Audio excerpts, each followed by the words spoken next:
Hello student, good morning. How are you children? बच्चों, आज हमारा चैप्टर 5 चल रहा है। कौन सा चैप्टर चल रहा है? चैप्टर 5। चैप्टर 5 में एक कविता है, उसका नाम है जीवन एक झरना। ये कविता हमने समझी है और इसके क्वेश्चन आंसर भी कर चुके हैं हम।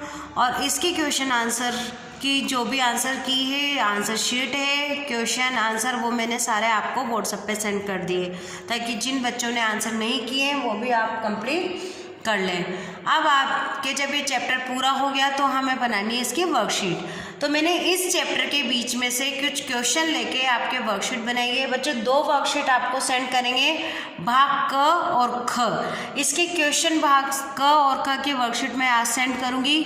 आप उसको पढ़ेंगे, समझेंगे और उसके आंसर अपनी नोटबुक में लिखेंगे। अगर आपको कोई इसमें से आंसर नहीं आता है तो इसकी आंसर शीट में आपको कल व्हाट्सएप के ग्रुप में सेंड कर दूंगी।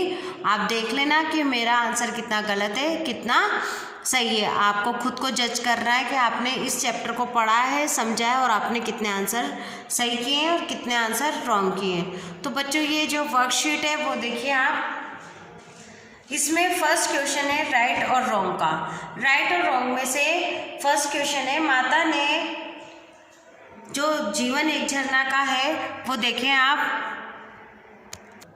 इसकी जो कविता है इसमें से पैराग्राफ में से हमने एक पैराग्राफ लिया है, इसका शब्दार्थ करना है। झरने में गति है, यौवन है, वह आगे बढ़ता जाता है। धुन है, एक सिर्फ है, चलने की अपनी मस्ती में गाता है। तो ये वाला जो पैराग्राफ है वो हमने लिया है। झरना कहता बढ़े चलो, तुम पीछे मत देखो मुड़कर। यौवन कहता बढ़े चलो, सोचो मत क्या होगा चलकर। अगर जैसे इन चारों पैराग्राफ में से अगर मैं आपको एक पैराग्राफ दे देती हूँ, मानो यही पैराग्राफ मैंने दिया, तो आप इसकी हिंदी क्या करेंगे कि झरना कहता है बढ़े चलो, तुम पीछे मत देखो मुड़कर, और यौवन कहता है बढ़े चलो, सोचो मत क्या होगा आगे चलकर। तो आप इसकी हिंदी करेंगे। इसी तरीके से मैंने इस वर्कशीट में आपको ये वाला पैराग्राफ दिया है। झरने में गति है, यौवन है, आगे बढ़ता जाता है। धुन है, सिर्फ एक चलने की, अपनी मस्ती में गाता है। ये सेकंड पैराग्राफ। तो बच्चों, इसकी हिंदी है कि झरना क्या है? झरना एक हमारे जीवन जैसा है। और झरना जब शुरू में बहता है, जैसे जीवन रहता है शुरू, और जो युवा व्यक्ति रहते हैं वो आगे बढ़ते रहते हैं। वो आगे ये नहीं सोचते कि सुख है, दुख है, या हमें क्या लाभ होगा, क्या हानि होगी, और वो अपनी धुन में, मस्ती में गाते हुए सिर्फ आगे बढ़ते हैं और चलते रहते हैं। तो हमें भी अपने जीवन में हमेशा आगे बढ़ते रहना चाहिए। अब इसी में से जो क्वेश्चन लिए हैं वो देखेंगे आप। जीवन के झरने में कौन सा पानी है? जीवन के झरने में कैसा पानी है बच्चों? जीवन के झरने में सुख और दुख दोनों भी मिलते हैं हमें। इसके 2 किनारे हैं। और आप अगर इसका आंसर लिखें तो ये भी लिख सकते हैं कि जीवन के झरने में मस्ती रूपी पानी है। जीवन की तुलना झरने से ही क्यों की गई है? झरना देखा है आपने? झरना कैसा होता है? इस तरह का झरना होता है, इसके 2 किनारे होते हैं। तो जीवन को झरने की तुलना इसलिए की गई है कि ये जैसे हमारे सुख और दुख के 2 किनारे हैं, और जब इसका पानी बहता रहता है तो ये जाके नदियों में मिलता है। इसी तरह से हम अपने जीवन में इतने काम करते हैं, इतने कार्य करते हैं। पहले आप बच्चे थे, फिर बड़े हुए, फिर बड़े से युवा हुए, फिर वृद्ध हुए। हम में जिम्मेदारियां आती रहती है और हमारा परिवार बढ़ता रहता है। हम आगे भी बहुत सारे काम करते रहते हैं। पहले छोटे रहते हैं, फिर जिम्मेदारी आती है, फिर बड़े होते हैं।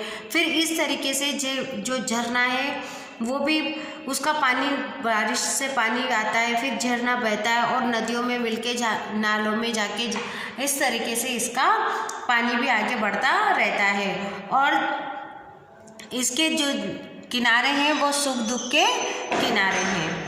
अब ये थर्ड क्वेश्चन, झरना हमसे क्या कहता है? झरना हमसे कहता है कि हमेशा आगे बढ़ते चलो, पीछे मत मुड़कर देखो, और जो रुकना नहीं है, जो रुक गया वह मर गया। मतलब जो रुक गया, जिसका जीवन रुक गया, वह मृत्यु के समान रुक गया।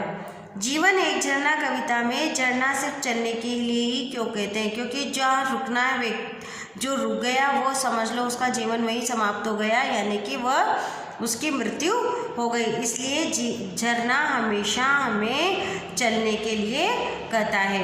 अब हमें वाक्य बनाने हैं। वाक्य आपको बनाने हैं मस्ती का, झरना, जीवन और गति, ये आपको इसके वाक्य बनाने हैं। अब है भाववाचक। भाववाचक क्या है? बूढ़ा, बच्चा, मीठा, युवा। आपको ये भाववाचक संज्ञा देख रखिए, इसमें से आपको इसको सॉल्व करना है। अब है संज्ञा, मस्त, गतिशील, मनमानी और झरना।